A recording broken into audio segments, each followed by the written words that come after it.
Abogado ng Senado na si Attorney Arnel Fortes dumating na sa Criminal Investigation and Detection Group para sa investigasyon ng May 13 Senate shooting incident.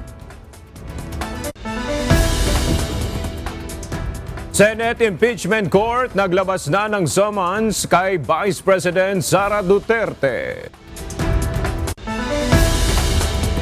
Panibagong Senate coup, hindi pa prioridad. Sa ngayon, ayon kay Senator Sherwin Gatchalian. Drainage improvement sa G. Araneta Avenue sa Quezon City ininspeksyon ni Pangulong Ferdinand Marcos Jr. 14 na Pinoy at 12 foreign nationals na aresto ng NBI dahil sa fraud operations. At UNTV News and Rescue kinilala bilang katuwang ng Baguio City DRRMO sa emergency response.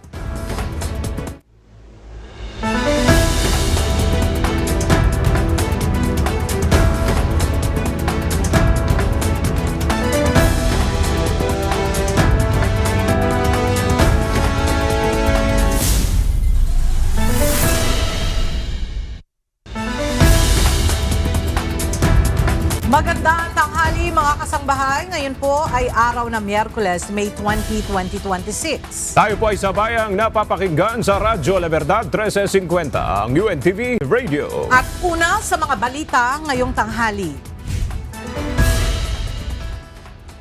Dumating ngayong umaga si Attorney Arnel Fortes ng Legal and Legislative Affairs Service ng Senado sa tanggapan ng Criminal Investigation and Detection Group o CIDG.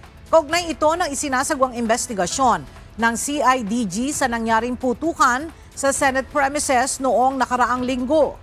Ang CIDG ang nagpapatawag ng mga tauhan ng Senate para sa isinasagawang investigasyon. May lead na ang mga otoridad kung nasaan na si Senator Ronald Bato de la Rosa. Ayon kay National Bureau of Investigation Director Attorney Melvin Matibag, marami na silang mga impormasyong nakalap bilang bahagi ng kanilang investigasyon. Gayunman, hindi muna niya ito maaaring i-anunsyo. Kung meron man po, I have to apologize because it's a part of our process sa law enforcement. So, hirap naman po mag-announce na nandito siya. Kasi people try to speculate. Ang dami lang po lead na binigay. We have a lead kung nasaan talaga. Pero in the meantime, we will suspend yung announcement kung nasaan talaga siya. Tumanggi namang sagutin ni Matibag ang tanong kung aarestuhin nila ang senador gayong nalalaman na nila ang kanyang kinaroroonan. I cannot answer, I'm sorry, because that's part of our internal procedure right now.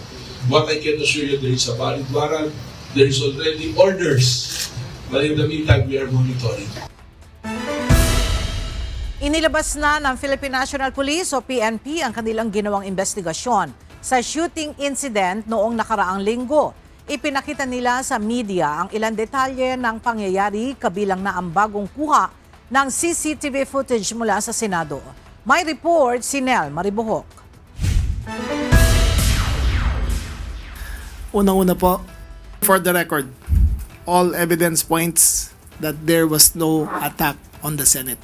Walang nangyaring pag-atake sa Senado. Ito ang lumabas na resulta sa ginawang investigasyon ng Philippine National Police o PNP sa shooting incident sa Senado noong gabi ng May 13. Ipiniresinta ng PNP sa media ang kanilang mga nakuhang ebidensya, partikular na ang CCTV footage.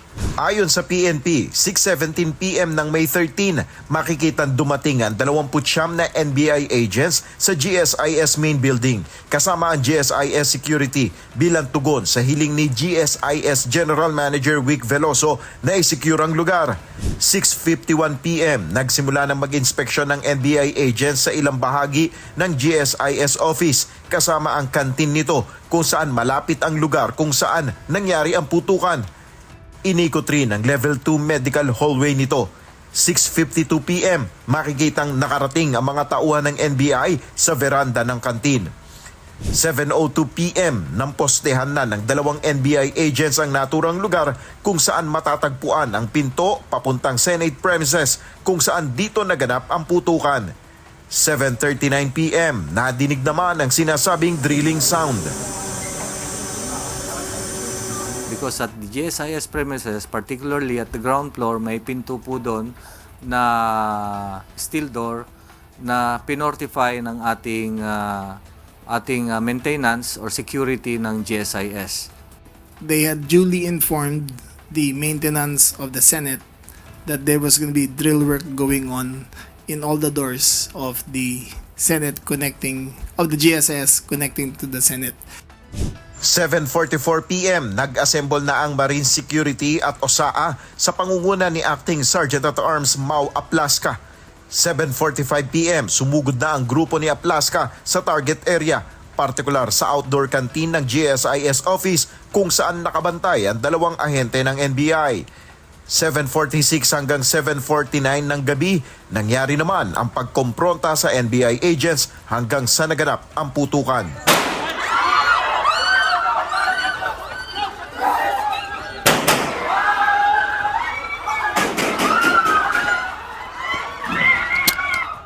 According to testimony of General Aplaska himself, he opened the door and he asked, "Sino ka?" The agent identified himself as NBI. Shortly thereafter, he fired 3 shots into the, not exactly to the direction, but 3 shots towards the to the vicinity of the NBI agent. And you can see the muzzle fire, the blast. Pakita mo, General. Rewind, please, rewind. 10 seconds. Yan. 1, 2, 3. 3 firearms. 4. Yan, papatok sila. And nag-withdraw. The NBI agent withdrew behind the air conditioning duct units. And because he was being fired upon, he discharged a cover fire. Take note that the cover fire was because he was under the impression that he was under attack.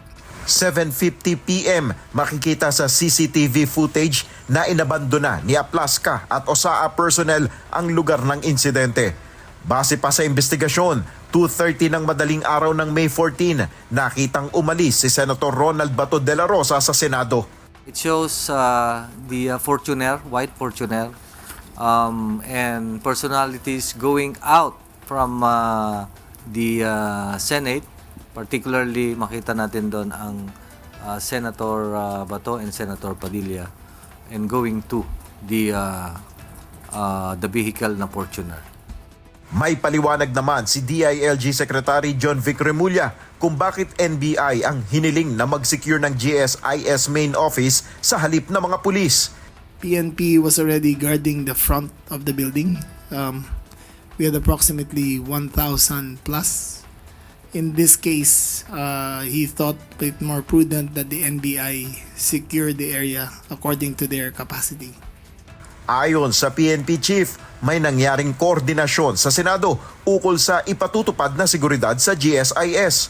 Umaga pa lang ng May 12, may nag-coordinate na po na nagko-coordinate na ang GSIS security officials and the OSAA security officials with regards to the security on GSIS. That will show that there was really a meeting. Kahapon, ibinigay na ng PNP kay Department of Justice Secretary Frederick Vida ang resulta ng investigasyon. Nel Maribuhok, UNTV News and Rescue, Diyos ang aming sandigan, serbisyo publiko ang aming pinaalagahan. Nanawagan si Senator Sherwin Gatchalian na ayusin ang koordinasyon ng mga ahensya matapos ang nangyaring gulo sa Senado noong gabi ng May 13. Kasunod dito ng inilabas na resulta ng investigasyon ng mga otoridad sa nangyaring shooting incident sa Senado. Narito ang ulat ni Jed Neresina. Nais muna ni Senator Sherwin Gatchalian na makita ang magiging resulta ng investigasyon kaugnay ng nangyaring gulo sa loob ng gusali ng Senado noong nakaraang linggo. Ayon sa Senador, mas mabuting ipaubaya ang pagsisiyasat sa isang independent body, gaya ng Philippine National Police Criminal Investigation and Detection Group o PNP-CIDG, o kaya naman ay sa Office of the Ombudsman upang maging patas sa dalawang panig. Ngunit para kay Senator Gatchalian, ang pinakamahalaga ngayon ay maiayos ang koordinasyon ng mga ahensya ng pamahalaan, lalo na sa mga ganitong uri ng operasyon o sitwasyon. Akong perspective ko, iwasan yung nangyari. Ako nakikita kong isang dapat may improving coordination with NBI, PNP, even the military. Kung kakailanganin, but better coordination para hindi tayo nagkakaroon ng akala ko ganito, akala ko ganyan. Diyan tayo magkakaroon. Mahalaga rin aniyang makapagbalangkas o makagawa ng mga kinakailangang reforma upang hindi na muling maulit ang naturang insidente. Dapat ang Senado rin maimbestigahan. Of course, NBI dapat rin imbestigahan para bantay. And importante ngayon, malaman natin mga may gumawa nito o nagkamali at i-reforms. Paano natin maiwasan to? Kasi ayaw natin maulit to, ayaw natin maulit to. Yun na lang, walang nasaktan. So, the next step is how to prevent this, how to avoid such an incident. Nauna nang inihayag ng senador na itinuring niya ang pangyayari na pambabastos sa rule of law at demokrasya. Hindi aniya katanggap-tanggap na malagay sa panganib ang buhay ng mga senador, mga empleyado ng Senado at media sa loob mismo ng kanilang bakuran. Samantala sa ngayon ay wala pang inilalabas na tugon o paliwanag si Senate President Alan Peter Cayetano sa mga naging pahayag sa Malacanang kagabi kaugnay ng gulong nangyari sa Senate premises. Jed Neresina, UNTV News and Rescue. Diyos ang aming sandigan, serbisyo publiko ang aming pinahahalagahan. Inihalal na sa plenaryo ng Senado kahapon si Senator Mark Villar bilang bagong chairperson ng Committee on Finance. Tiwala naman ang pinalitan nitong si Senator Win Gatchalian na magagawa ni Villar ang trabaho bilang bagong finance chair. Ayon kay Gatchalian, isa ang Finance Committee sa maituturing na pinakamakapangyarihan na komite dahil dadaan dito ang pera ng buong bansa. Si Mark is marami na rin siyang dinaanan ng mga iba't ibang posisyon. Galing siya sa isang business family, so naintindihan niya yung finance. Mawag siya ng malaking departamento like DPWH, so naintindihan yung takbo ng public finance. So ako naman nakikita ko na magiging maayos naman yung patakbo ng finance. Samantala, may ilan pang komite ang nananatiling bakante bunsod ng pagpapalit ng Senate presidency noong nakaraang linggo. Isa sa mga hinihintay ay kung kanino ibibigay ang chairmanship ng Senate Blue Ribbon Committee. Hindi pa prioridad sa ngayon ang panibagong palitan ng Senate leadership. Ayon kay Senator Win Gatchalian na isa sa mga lumulutang na pangalan na posibleng pumalit na Senate President, dapat munang mas bigyang pansin ang mga trabaho nila bilang mambabata sa gitna ng mga hamon na kinakaharap ng bansa. Hindi naman sinagot ng senador kung mayroon na ngang pagpupulong ang grupo ng minorya hinggil sa panibagong kudeta para mapatalsik sa pwesto si Senate President Alan Peter Cayetano. Kaka-change lang yung leadership. Trabaho muna tayo, guys. Matipid ang sagot ni Senator Jinggoy Estrada sa tanong ng media na posibleng koneksyon ng mga kasong nakaamba sa kanya sa boto niya sa Senate leadership nitong nakaraan linggo kung saan binoto niya si Senator Alan Peter Cayetano kapalit ni Senator Vicente Soto III. Kahapon, kinumpirma ng Office of the Ombudsman na hawak na nila ang rekomendasyon ng Department of Justice na kasuhan ng plunder, graft, direct bribery at corruption of public officials si Senator Estrada at ilan pang dating opisyal ng Department of Public Works and Highways. Ito ay dahil sa umunay pandaraya sa mga bidding ng mga flood control projects ng gobyerno upang makapagbulsa ng kickback. Communication ng DOJ lang is what so ikinalaman kaya sa voting niya sa Senate presidency. Your guess is as good as mine. Your guess is as good as mine. So wala akong guessing. Wala rin akong guess. Pero tingin nyo, Naglabas na ang Senate Impeachment Court ng summons kay Vice President Sara Duterte ngayong araw. Bahagi pa rin ito ng legal na hakbang ng Senado sa inaasahang paglilitis sa pangalawang Pangulo. Mula sa Senado, may detalye si Jed Neresina live. Jed, ano yung sunod na mangyayari kapag natanggap na ni VP Sara yung summons mula sa Senate?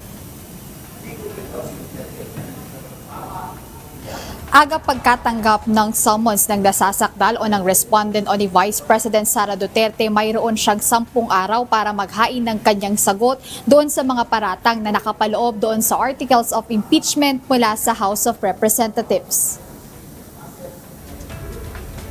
Naglabas na ngayong araw ang Senate Impeachment Court ng writ of summons o kautusan para kay Vice President Sara Duterte na humarap sa Senado sa itinakdang araw at lugar kapag siya ay ipinatawag. Pagkatanggap ng summons, bibigyan siya ng 10 araw para sumagot sa articles of impeachment laban sa kanya. Kung ang nasasakdal ay hindi sisipot o hindi maghahain ng sagot, itutuloy pa rin ang paglilitis at ipagpapalagay ng korte na naghain siya ng not guilty plea. Matapos namang maisumite ng respondent ang kanyang sagot, ang House Prosecution Panel ay bibigyan din ng pagkakataong maghain ng kanilang tugon o reply sa loob ng 5 araw. Kaugnay nito, kinumpirma ng Office of the Vice President na natanggap na nila ang patawag o summons na inilabas ng impeachment court bandang 10:40 ng umaga ngayong araw, May 20, 2026. Aga hanggang sa oras na ito ay inaantabayanan pa natin kung maglalabas ng pahayag yung defense team ni Vice President Sara Duterte hinggil doon sa summons na inilabas ng impeachment court para sa pangalawang Pangulo, at bukod dyan, aantayin pa rin natin yung iba pang developments dito sa Senado kaugnay ng napipintong or inaasahang pagsisimula ng impeachment trial ni Vice President Sara Duterte. Ayan muna update, balik sa inyo aga. Maraming salamat, Jed Neresina. Itinanggi ni One Tahanan Party List Representative Nathaniel Oducado na may kinalaman ang issue ng impeachment sa kanyang pagbibitiw sa tungkulin bilang kongresista. Kalusugan at pamilya ang sinabi nitong dahilan ng kanyang resignation. Isa si Oducado sa 257 na kongresistang bumoto ng pabor sa articles of impeachment laban kay Vice President Sara Duterte, dahilan para maitransmit ito sa Senado. Pero isang linggo kasunod ng botohan sa impeachment, isinapubliko nito ang pagbibitiw sa pwesto. Gayunman, aminado itong dismayado ang ilang taga-suporta ng One Tahanan Party List sa Visayas at Mindanao sa kanyang desisyon sa articles of impeachment. But I can say that our supporters, specifically from Cebu and Mindanao, kasi Cebu we got 118,000 votes and Mindanao almost 100,000. Then medyo frustrated sila. In fact, I've been getting several messages, PM, not only by people online but also my real friends who really asked me what happened with my vote. So I had to explain. Kabilang naman sa posibleng humalili sa dating kongresista ang 4th nominee at chairman ng One Tahanan Party List na si Elmer Catulpos. Tiwala ang House Prosecution Panel na sapat ang kanilang mga ebidensya para makakuha ng conviction laban kay Vice President Sara Duterte. Ito ang tiniyak ng grupo sa pagharap nila sa publiko sa kauna-unahang pagkakataon sa pangunguna ni Batangas 2nd District Representative Jervil Luistro. Magbibigay diin ng prosecution team, mas tiyak ang conviction kung hindi tutugunan ng kampo ng pangalawang Pangulo ang matitinding alegasyong nakasaad sa articles of impeachment.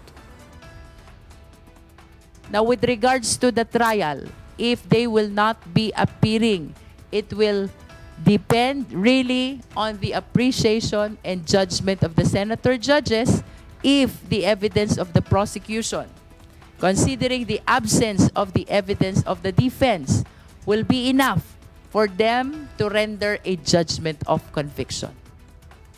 Tiwala rin ang mga mambabatas na hahayaan ng Senate Impeachment Court na maipresenta nila ang kanilang mga ebidensya laban kay VP Duterte sa paglilitis.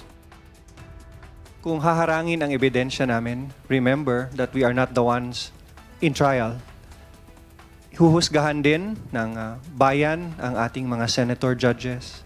And while we will give them utmost respect, siguradong ang pagtingin ng taong bayan sa isang impeachment court na hindi papayag na ilabas ang ebidensya ay makapagbabago ng damdamin ng mga Pilipino. The decision on admissibility of evidence are made by the Senate as an impeachment court. But the discretion to present evidence kung ano pa yung ihahain namin na ebidensya ay nasa kamay ng prosecution. And the court cannot interfere with that discretion. Boto ng 16 sa 24 na senador ang kinakailangan para makonvict si VP Duterte kung saan permanenteng disqualification sa paghawak ng posisyon sa gobyerno at pagkatanggal sa pwesto ang constitutional penalty. Umaasa si Lanao del Sur 1st District Representative Zia Alonto Adyong, House Trial Spokesperson na susunod sa summons ng impeachment court ang dalawang kampo sa inaasahang paglilitis kay Vice President Sara Duterte. Naniniwala rin itong posibleng mag-umpisa ang trial proper sa susunod na buwan. Mula sa House of Representatives, may report si Rosalie Coz, live. Rosalie, kumpiyansa ba ang kongresistang wala nang magiging question sa jurisdiksyon ng Senado kaugnay ng impeachment case laban kay VP Duterte? Ella, nasa Senado na ang articles of impeachment laban kay Vice President Sara Duterte. Kaya naniniwala si House Trial Spokesperson Lanao del Sur 1st District Representative Zia Alonto Adyong na wala nang magiging question sa naging hakbang ng Kamara kaugnay ng impeachment case matapos ngang buuin ang Senate Impeachment Court at magpadala ng summons at direktiba sa tanggapan ni Vice President Sara Duterte.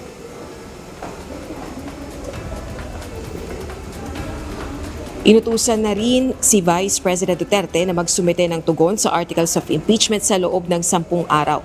Kumpiyansa ang kongresista, susunod ang prosecution team at ang defense team sa summons na ilabas ng impeachment court. Dagdag pa nito, maaaring sa susunod na buwan ay uumpisahan na ang paglilitis. Tiwala si Representative Adyong, oras na maipresenta ang ebidensya sa publiko at sa Senate Impeachment Court, magbubunga ito ng paborableng resulta. Hindi pa tinukoy ng House Trial Spokesperson kung sino-sino yung private prosecutors na makakatulong ng prosecution panel pero handa rin ang mga ito sa paglilitis. Samantala, Ella, inihayag naman ni Representative Adyong na mayroong nakalaang pondo para sa House Prosecution Team at kukunin ito sa Maintenance and Other Operating Expenses o MOOE ng Kamara. Balik sa'yo, Ella. Maraming salamat, Rosalie Coz. Iniling ng Office of the Solicitor General o OSG sa Supreme Court na i-dismiss ang petisyon na humihiling na sumailalim si Pangulong Ferdinand Marcos Jr. sa hair follicle drug test at i-disclose sa publiko ang resulta nito. Bahagi ito ng comment o sagot ng OSG sa petition for mandamus na inihain ni na dating House Speaker Pantaleon Alvarez. Ayon sa OSG, walang legal na basihan ang petisyon at taliwas sa presidential immunity from suit sa ilalim ng saligang batas kung saan nakasaad na hindi maaaring kasuhan ang isang nakaupong presidente ng bansa. Nadagdagan ng isang veteranong abogado ang legal team ni dating Pangulong Rodrigo Roa Duterte kaugnay ng kinakaharap na kasong crime against humanity sa International Criminal Court. Pinili ng kanyang bagong lead counsel na si Attorney Peter Haynes, si Attorney Kate Gibson bilang bahagi ng legal team ng dating Pangulo. Si Attorney Gibson ang naging abogado ng dating Vice President ng Democratic Republic of Congo na napawalang sala sa kasong kinakaharap sa ICC. Upang mas marami pang mga driver ng pampasaherong jeep at UB Express ang matulungan sa buong bansa, patuloy na pinalalawak ng pamahalaan ang access para sa 10 piso kada litro na fuel subsidy program. Layo ng programa na gawing mas accessible, mabilis at maginhawa ang pag-avail ng fuel assistance para sa mga PUB driver. Sa ngayon, mayroon ng nasa 938 na mga gasolinahan sa buong bansa ang operational at handang tumanggap ng fuel subsidy transactions para sa mga kwalipikadong benepisyaryo ayon sa Department of Energy. Para sa kompletong listahan ng participating gasoline stations sa fuel subsidy program, maaari itong i-check sa Facebook page ng DOE. Nilinaw ng Land Transportation Franchising and Regulatory Board na sa May 22 o sa araw pa ng Biyernes magtatapos ang service contracting program. Samantala, nais naman ng ilang lokal ng pamahalaan na ipatupad ang programa sa kani-kanilang lugar. May ulat si Asher Cadapan Jr. Naglabas ng panibagong abiso ang Land Transportation Franchising and Regulatory Board o LTFRB kaugnay ng pagpapatupad ng Land-Based Service Contracting Program. Nilinaw ng LTFRB na bukas pa ng gabi, May 22, pagsapit ng 11:59 PM, magtatapos ang naturang programa. Salungat ito sa naunang advisory na inilabas ng ahensya kung saan sinabi nito na May 21 matatapos ang Service Contracting Program. Ibig sabihin, makakukuha pa rin ng insentibo ang mga Public Utility Vehicle o PUV na kasali sa programa hanggang bukas, habang patuloy pa rin makatatanggap ng 20% discount ang mga pasahero sa mga participating PUV at hanggang 40% na diskwento naman sa mga estudyante, senior citizens at persons with disability. Samantala, nagpalabas ng kautusan ng Department of Transportation o DOTR para sa karagdagang alituntunin sa pagpapatupad ng Service Contracting Program. Batay sa Department Order ng DOTR, maaaring pumasok sa kasunduan ng service contracting ang mga lokal na pamahalaan dahil marami anilang mga LGU ang nagpahiwatig ng interes sa implementasyon nito.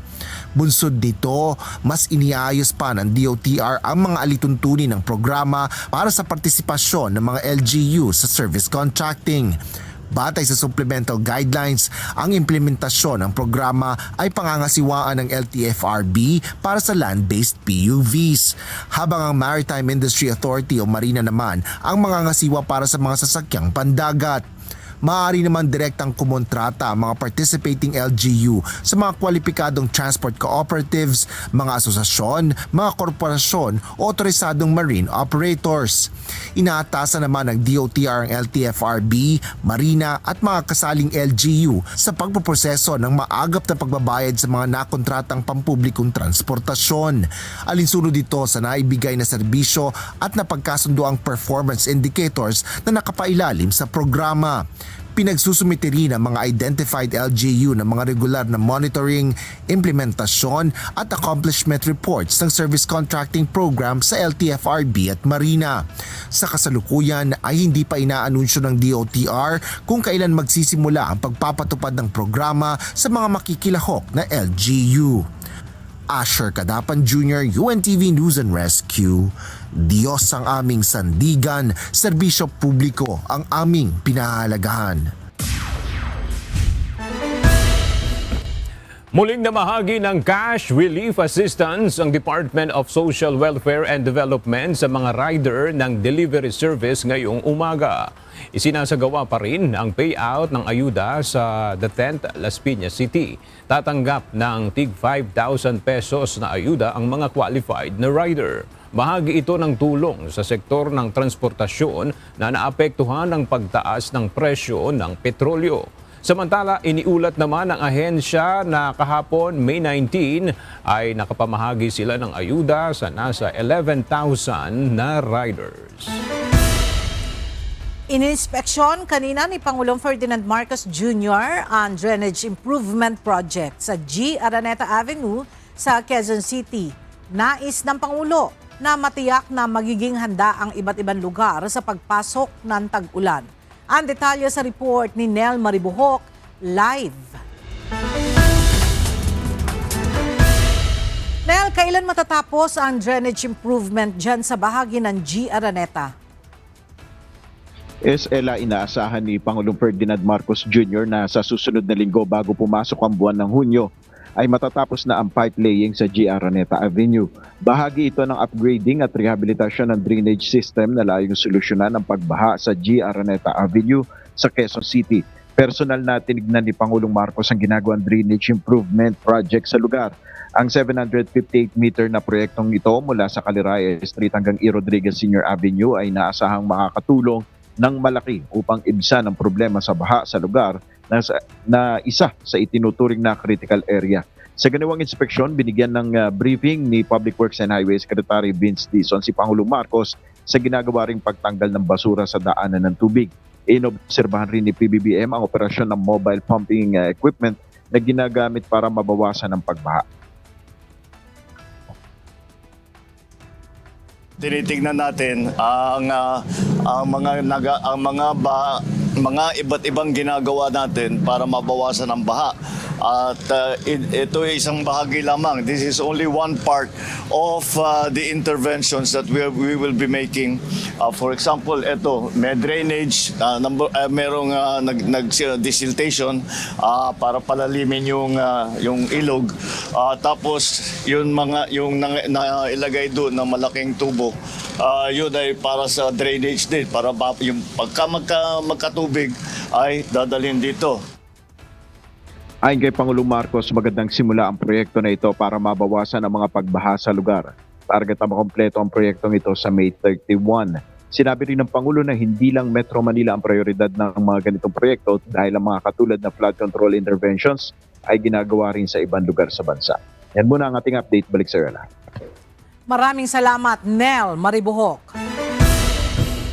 Tiniyak ng Department of Agriculture na nakahanda silang tumulong sa mga retailer para sa mas mababang presyo ng supply ng bigas kasunod ng implementasyon ng 50 pesos na price cap sa imported rice. Samantala, plano rin ng ahensya na magbigay ng presidential assistance para sa mga magsasaka sa Benguet kasunod ng mga ulat ng umano'y bagsak presyo ng bentahan ng gulay sa lugar. May report si Mia Alonzo. Sa gitna ng ipinatutupad na 50 pesos na price cap sa imported na bigas, nakahandang tumulong ang Department of Agriculture sa mga retailer na maaapektuhan ng polisiya. Nauna ang binanggit ni Agriculture Secretary Francisco Q. Laurel Jr. na hindi maaaring opsyon ang pag-ubos ng mahal na stocks ng imported rice bago sumunod sa 50 pesos na kada kilo na price cap. Ayon sa kalihim, mas mainam na itago na lang muna ang mga dati ng stocks ng bigas at saka na lamang muling ibenta sa merkado kapag natapos na ang 30 araw na implementasyon ng price cap. Nasa usapan na nila yun sa kanilang supplier, no? At kung kailangan nilang tulong namin, tutulong kami siyempre, lalo na sa panahon na to. Ayon kay Secretary Chu Laurel, may mga alternatibong mapagkukunan ng supply ng murang imported rice sa ilalim ng Binhi Project, Planters Product Incorporated o PPI Project at maging sa pamamagitan ng mga cooperating wholesalers at importers para mayroon pa ring tinatayang 5 pisong margin ng mga retailer. Ipinaliwanag din ng kagawaran na isinasaalang-alang ng 50 pesos na price cap ang mga posibleng dagdag gastusin tulad ng logistics, spoilage o pagbaba ng kalidad o pagkasira at iba pang hidden cost upang kumita pa rin ang buong value chain. Kailangan maayos natin to dahil ayaw natin ng hoarding and profiteering, no? Lalo na sa panahon ngayon. No? At kailangan natin mapababa ang inflation natin, lalo na ngayon at para makatulong sa overall na sitwasyon ng lahat ng mamamayan. So ang request ng DA at ng buong gobyerno ay magtulungan tayo, mga consumers, mga traders, importers, retailers, para mas maayos kang presyo natin ngayon para makatulong sa lahat. Samantala, pinaplano na rin ng ahensya ang pagbibigay ng presidential assistance para sa mga magsasaka sa Benguet kasunod ng mga ulat ng umano'y bagsak presyong bentahan ng gulay sa mga kalsada na umaabot sa halagang 2 piso na lamang. Well, tuloy-tuloy naman ang DA ngayon na namimili ng mga produkto mula doon, pati nga yung Office of the President bumibili. But we can only buy so much. The real issue is overproduction talaga. Meron naman tayong mga gagawin pang fuel subsidy, no? para sa makatulong. Tapos pinag-iisipan namin ngayon, nasa plano na malamang maghahandog tayo ng presidential assistance to farmers sa Benguet very soon. Ayon sa DA, posibleng makatanggap ng tinatayang nasa 2,300 pesos ang bawat benepisyaryong magsasaka sa ilalim ng nakahandang ayuda. Inaasahan naman na ilalabas sa mga susunod na araw ang karagdagang detalye para sa implementasyon ng nasabing presidential assistance, gayon din ang listahan ng mga magsasaka na apektado ng krisis. Mia Alonso, UNTV News and Rescue. Diyos ang aming sandigan, serbisyo publiko ang aming pinahahalagahan. Naniniwala ang Samahang Industriya ng Agrikultura na nananatiling hamon sa hog industry ang African Swine Fever o ASF sa bansa. Ayon sa sinag-issue pa rin ang mahinang border control at biosecurity measures sa mga backyard farm sa pangunahing apektado ng naturang sakit. Para sa detalye, narito ang report ni Mia Alonzo live. Mia, gaano kalaki ang problema ng ASF para sa mga hog raisers at ano ang panawagan nila o nakikitang solusyon upang mas mapabilis ang pagkontrol at tuluyang pagpuksa sa sakit? Magandang tanghali sa iyo, Ella. Ayon sa Samahang Industriya ng Agrikultura o SINAG, sporadic o kalat-kalat na lamang ang mga naitatalaktasan ng African Swine Fever sa bansa. Gayunman, malaki pa rin ang nakikita nilang posibilidad sa banta ng paggalat nito dahil sa anilay mahinang quarantine at border control ng bansa. Malaking epekto pa rin para sa Samahang Industriya ng Agrikultura o SINAG ang banta ng African Swine Fever. Ayon sa SINAG, bagamat may progresyo naman sa pagkontrol ng ASF sa bansa, banta pa rin ang muling pagkalat nito kung mahina ang border control at biosecurity measures ng bansa. Ayon kay Jason Cainglet, Executive Director ng SINAG, patuloy na dumaranas ang mga backyard hog raisers ng hamon dahil hirap ang mga ito na makasunod sa mga kinakailangang biosecurity measures laban sa African Swine Fever. Ayon sa kanila, mas nakokontrol ng malalaking farms ang pagkalat ng sakit dahil may mahigpit na disinfection, limitado ang pagpasok sa mga farm at mas maayos ang kanilang mga protocol. Iginiit din ng sektor na patuloy pa rin ang banta ng ASF dahil sa kakulangan ng umano'y mahigpit na food safety at quarantine inspection sa mga border ng bansa. Ang nagsimula talaga yan because yung swill, yung kaning baboy na nakuha sa mga imported pork dati. So from there, talagang kumalat na siya. So ang tingin natin dahil patuloy naman tayong walang food safety and quarantine inspection sa ating border, dagdag pa nito na malaking pag-asa ng mga magbababoy ang inaasahang pag-aproba ng ASF vaccine, lalo na para makatulong sa pagbangon ng mga backyard hog raisers at maibalik ang produksyon sa ASF level. Naniniwala rin ng industriya na kailangang pagsabayin ang mahigpit na border control at ang paggamit ng bakuna upang tuluyang makontrol ang pagkalat ng ASF sa bansa. Balik sa iyo, Ella. Maraming salamat, Mia Alonzo. Arestado ng National Bureau of Investigation ang nasa 14 na mga Pilipino at 12 foreign nationals matapos ang isinagawang magkakahiwalay na anti-fraud operations sa Metro Manila, Central Luzon at Calabarzon Region. May ulat si Benedict Samson. Nakikipag-ugnayan na ang National Bureau of Investigation sa Bureau of Immigration upang alamin kung may nalabag sa immigration laws ang nasa 12 foreign nationals na kanilang naaresto sa magkakahiwalay na operasyon kamakailan. Naaresto sila ng NBI kabilang ang 14 na Pilipino matapos magsagawa ng anti-fraud operation sa Makati City, Parañaque City, Angeles City sa Pampanga at Imo City, Cavite sa pagitan ng Abril hanggang May 15, 2026. Ayon sa NBI, kabilang sa paraan ng panloloko ng mga naarestong sospek ay online gambling, love scam at iba pang fraud operations. We have a strong policy on this that we will go after them. Itong hard na pagkilos namin dito to stop this. Dahil ito yung mga nanggaling sa Pogo na operations na nag-collapse sila into scam hub. So we will try to stop itong ganitong pangyayari. Dagdag pa ng NBI, nakakapanloko pa abroad ang mga suspect kahit dito pa sila sa Pilipinas nag-ooperate. Unfortunately kasi yung lab scam, hindi lang naman po Filipino ang naapektuhan. Meron din po mga foreign national. So ganoon din po ang kanilang modus. They would employ accounts, fake accounts na magtatransact po sa mga tao. Tapos magkakaroon po sila ng romantic connection. During the conversation, magkakaroon po ng enticement para mag-invest po sa cryptocurrency. Nung tiningnan po namin yung website, fake po yung cryptocurrency website. Ayon naman kay NBI Director Melvin Matibag, posibleng madagdagan pa ang reklamong kanilang isasampa kung mapapatunayan na illegal ang pananatili ng mga naarestong foreign national sa Pilipinas. And definitely yung mga work permits dito, even if it's an illegal work, they have to have work permits para to stay here. So kung ma-verify namin yung immigration violation na, that will be an additional cases to be filed against them.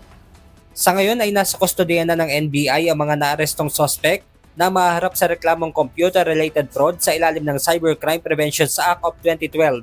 Benedict Samson, UNTV News and Rescue. Diyos ang aming sandigan, serbisyo publiko ang aming pinahahalagahan.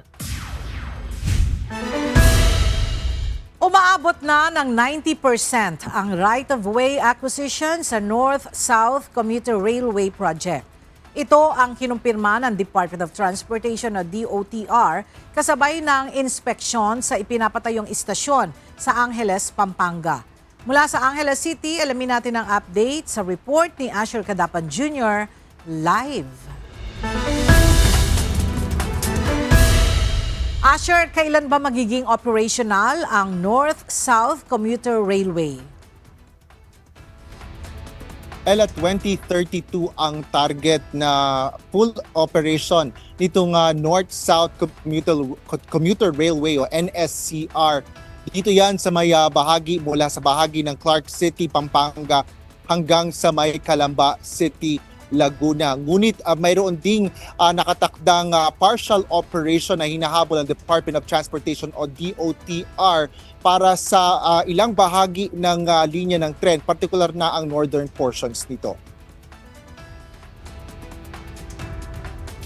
Nakaranas ng malalaking antala sa konstruksyon ng North-South Commuter Railway ayon kay DOTR Secretary Giovanni Banoy Lopez. Pangunahin na dito ang acquisition o pagkuha ng right-of-way para sa daanan ng tren na umaabot ng 147 kilometers sa pagitan ng mga lungsod ng Clark at Calamba. Paliwanag ni Secretary Lopez, sa mga ganitong proyekto ay hindi maaaring laging magsabay ang right-of-way acquisition at ang pagsisimula ng civil works o aktual na konstruksyon ng infrastruktura.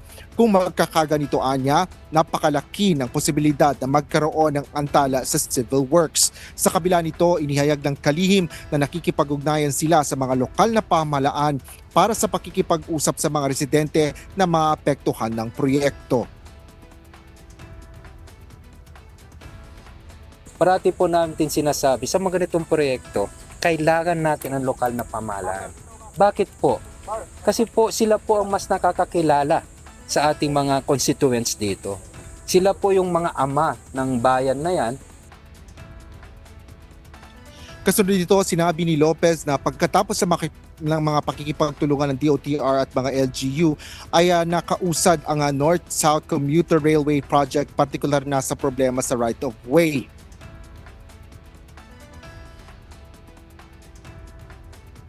90% na po ang ating right-of-way. So at least makikita nyo po ngayon na umuusad na ang ating proyekto dito. Kanina po nag-report po ang project manager. Napansin natin may mga delay pa, no? Malalaking delay. At yan naman po ay dahil na rin po kasi na-delay na dati. So hinahabol nila ng hinahabol. Imagine mo when they started contract implementation, I think is 2020. At ang right of way by 2025 is only 7%. Talaga po maantala ang proyekto. Dagdag pa ng DOTR chief, sa ngayon ay nakapagtayo na rin ang mga viaduct at inaayos na ang mga istasyon para sa linya ng tren. Para sa Angeles Station, tinatayang umaabot na ng 40 hanggang 50% ang overall completion ng infrastruktura. Target ng DOTR na magsimula ang partial operation ng NSCR sa pagitan ng Valenzuela City sa Metro Manila at Malolos, Bulacan sa katapusan ng 2027, habang ang bahagi naman ng NSCR sa pagitan ng Bulacan at Clark ay kabilang na itong Angeles Station ay sa 2028. Mula dito sa Angeles City, Pampanga, balik sa iyo, Ella. Maraming salamat, Asher Kadapan Jr. Mariing iginiit ng Armed Forces of the Philippines na walang bansa na maaring magdikta o pumigil sa Pilipinas sa anumang gagawing konstruksyon at pagpapatibay sa maritime domain nito sa West Philippine Sea. Ginawa ang naturang pahayag upang tutulan ang babala ng China na gagawa ito ng mga hakbang upang harangin ang infrastructure upgrades ng bansa sa Pag-asa Island, kabilang ang pagpapalawak ng pantalan at runway. Samantala, tuloy-tuloy na ang pagsasaayo sa mga naturang istruktura upang masuportahan ang mga nakadeploy na tropa ng militar at ang lokal na komunidad ng kalayaan. We have been doing improvements, enhancements, development, repair, and fortification to ensure that these islands will be able to support any deployed troops and the local community, Kalayaan Community on Pag-asa Island.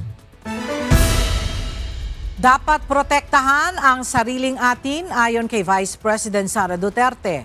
Bahagi ito ng mensahe ng pagbati ng ikalawang Pangulo para sa pagdiriwang ng Araw ng Hukbong Dagat ng Pilipinas o Philippine Navy ngayong May 20. Kinilala rin ni VP Sara sa panindigan ng hukbong dagat ng Pilipinas para sa soberanya at integridad ng ating teritoryong pandagat. Your role is vital in building a nation that is free, stable, and peaceful. I urge you to continue serving with integrity and courage. Manatili kayong tapat sa inyong sinumpaang tungkulin at sa ating saligang batas, anuman ang pagsubok na inyong kaharapin sa gitna ng laot. Stand firm in protecting what is rightfully ours. Maaari nang ma-access ng National Bureau of Investigation ang gadget ng founder at CEO ng Peanut Gallery Media Network na si Franco Mabanta matapos silang payagan ng Pasig City Regional Trial Court. Ayon kay NBI Director Attorney Matibag, malaking tulong ito upang makakuha ng mga impormasyon kung sino ang mga nakausap ni Mabanta hinggil sa umano'y pangingikil ng 350 million pesos kay Congressman Romualdez kapalit ng hindi pagsasapubliko ng video na may kaugnayan sa papel ng mambabata sa maanumalyang flood control. On Friday, we received the order allowing us to have access sa mga gadgets na nahuli, including kay Franco Mabanta. So, yung cyber warrant namin na-approve. Ibig sabihin po nito, yung telepono ni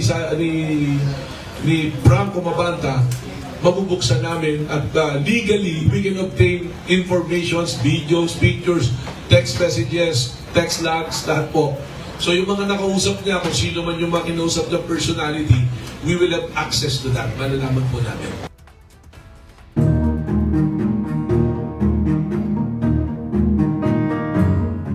Pinaigting ng City Environment and Parks Management Office o CEPMO ang pag-iinspeksyon sa mga bahay at establishmento na malapit sa mga waterways sa Baguio City matapos matukoy ang iba't ibang sanhi ng polusyon sa mga ilog at creek sa lungsod.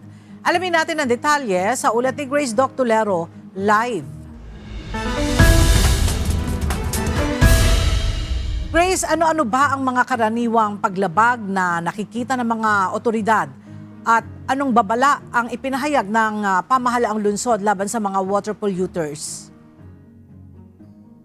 Yes, Ella, tinutukoy ng mga otoridad ang umaapaw na septic tanks, illegal na pagtatapon ng wastewater at hindi tamang pagtatapon ng basura at dumi ng hayop bilang pangunahing sanhi ng polusyon sa mga ilog dito sa Baguio City. Ayon sa lokal na pamahalaan ng Baguio, kabilang sa mga karaniwang paglabag ang direktang pagdaloy ng maruruming tubig sa mga creek at kanal, pagtatapon ng solid waste, soil dumping at matagas ng wastewater pipes.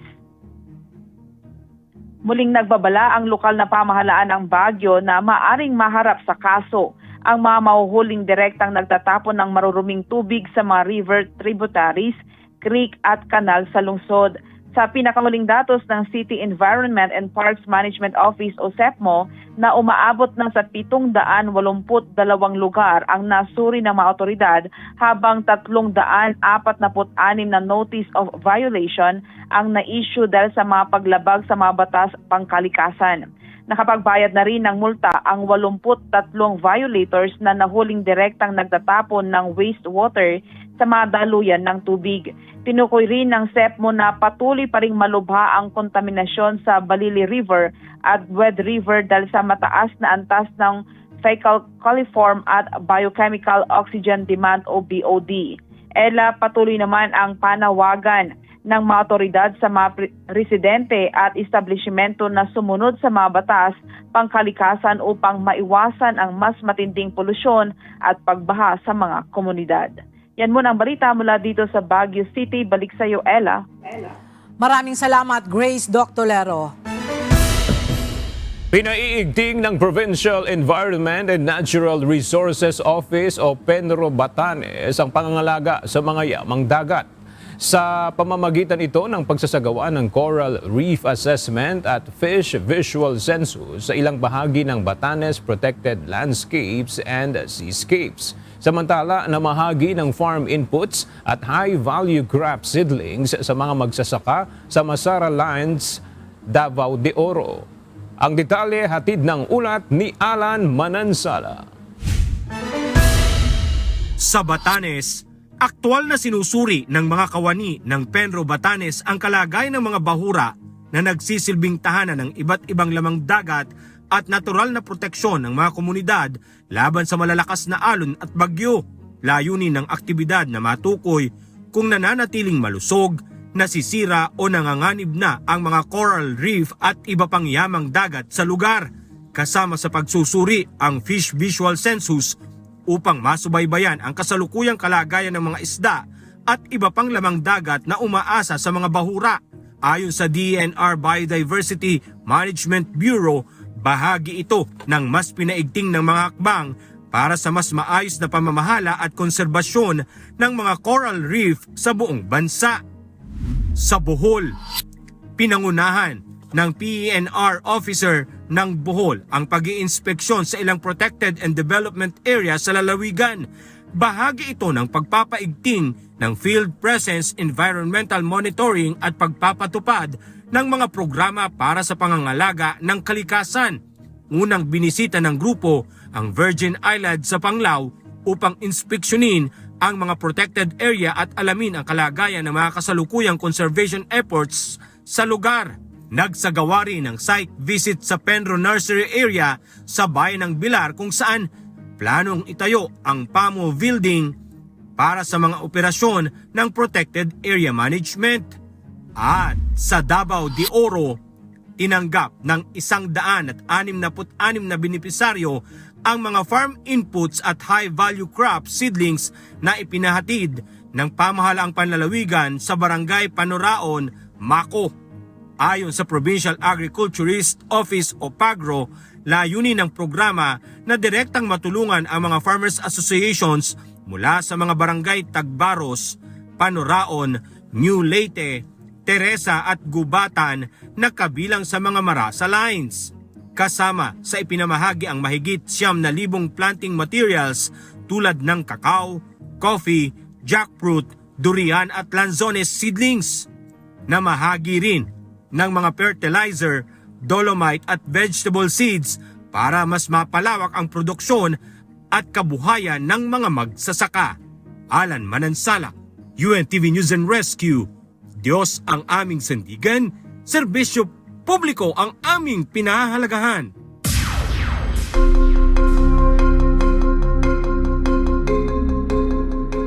Libo-libong residente ang pinalilikas matapos sumiklab ang isang brush fire sa Simi Valley malapit sa Los Angeles. Mabilis na kumalat ang tinawag na Sandy Fire dahil sa malalakas na hangin. Umabot na sa mahigit 1,300 acres ang lawak ng nasusunog na lugar. Isang bahay na ang nawasak habang ilang komunidad sa Simi Valley at karatig na Thousand Oaks ang isinailalim sa evacuation orders at warnings. Patuloy naman ang operasyon ng mga bumbero habang nahihirapan sila maapula ang apoy dahil sa mainit na panahon, mababang humidity at pabugso-bugsong hangin. Nagbabala ang World Health Organization hinggil sa nakababahalang lawak at bilis ng paglaganap ng nakamamatay na Ebola outbreak sa Democratic Republic of Congo at Uganda. Ayon kay WHO Director General Dr. Tedros Adhanom Ghebreyesus, mahigit 130 individual na ang nasawi dahil sa outbreak at higit sa 500 pa ang suspected cases. First, beyond the confirmed cases, there are more than 500 suspected cases, 130 suspected deaths. These numbers will change as field operations are scaling up, including strengthening surveillance, contact tracing, and laboratory testing. Binigyang diin din ni Dr. Tedros ang pagkalat ng Ebola sa mga lungsod tulad ng Kampala, Goma at Bunia at ang pagkamatay ng ilang health worker na indikasyon ng healthcare-associated transmission. Over 100,000 people have been newly displaced. And in Ebola outbreaks, you know what displacement means. The outbreaks of Ebola and hantavirus in the past 2 weeks show why international threats need an international response. They show why the world needs the international health regulations and why it needs WHO.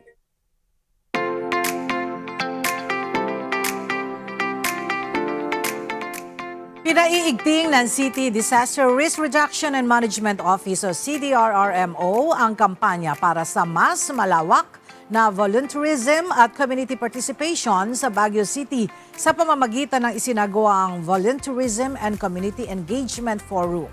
May report si Grace Doctolero.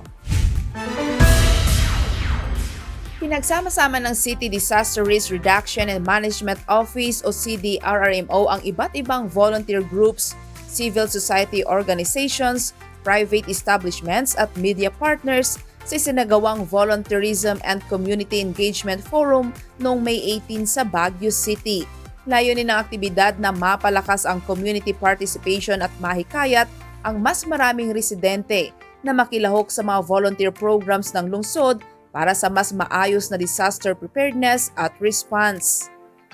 When it comes to preparedness, when it comes to response, sila talaga ang na-add-on namin in the city. Kasi the city cannot do alone. Yung mga pag-respond and everything, limited po ang resources, lalo na ang manpower ng city. Kaya itong mga volunteer groups, malaking katulungan po. Binigyan din sa forum ang importansya ng volunteerism sa pagpapalakas ng mga komunidad at sa pagsulong ng inclusive governance sa lungsod. Dumalo rin sa aktibidad ang Philippine National Volunteer Service Coordinating Agency o PNVSCA na naghikayat ng mas malawak na partisipasyon mula sa iba't ibang sektor ng lipunan.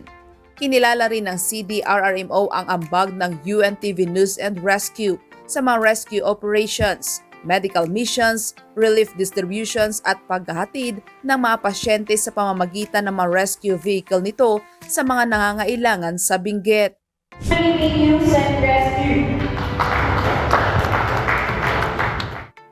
Thank you very much also sa UNTV. Kayo, apart from becoming a media, kayo rin ang isang katuwang namin when it comes to response.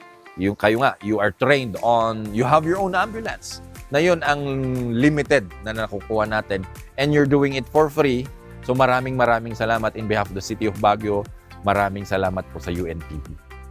Ibinahagi rin ng CDRRMO na isa ang Baguio City sa mga nakilala noong 2023 dahil sa matibay nitong volunteerism program at sa pagsasama-sama ng mga persons with disabilities o PWDs sa mga disaster response initiatives. It's a highlight sa aming syudad. Kaya tayo na awardan, na recognized ng International UNDRRM program on making cities resilient. Kasi yun yung isang advocacy natin. na isama natin ang mga PWDs when it comes to disaster management. Sabi ko nga kanina, ang aim ng Baguio City, ang mga PWDs, hindi sila yung vulnerable sector, iaangat natin sila na ang kasama natin when it comes to disaster response. Umaasa naman ang pamahalang lungsod na mas madadagdagan pa ang mga volunteer na handang tumulong sa mga programang pangkaligtasan at pangkomunidad ng Baguio City. Grace Dr. Leroy, UNTV News and Rescue. Diyos ang aming sandigan, serbisyo publiko ang aming pinahahalagahan.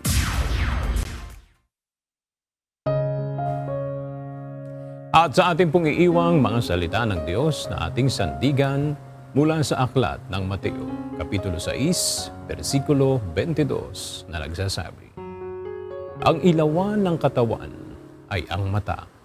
Kung tapat nga ang iyong mata, ang buong katawan mo'y mapupuspos ng liwanag.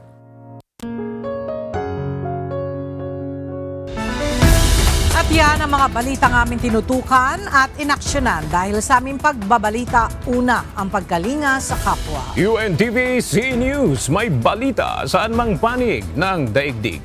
At dito sa UNTV, Diyos ang aming sandigan, serbisyo publiko ang aming pinahahalagahan. Magandang tanghali.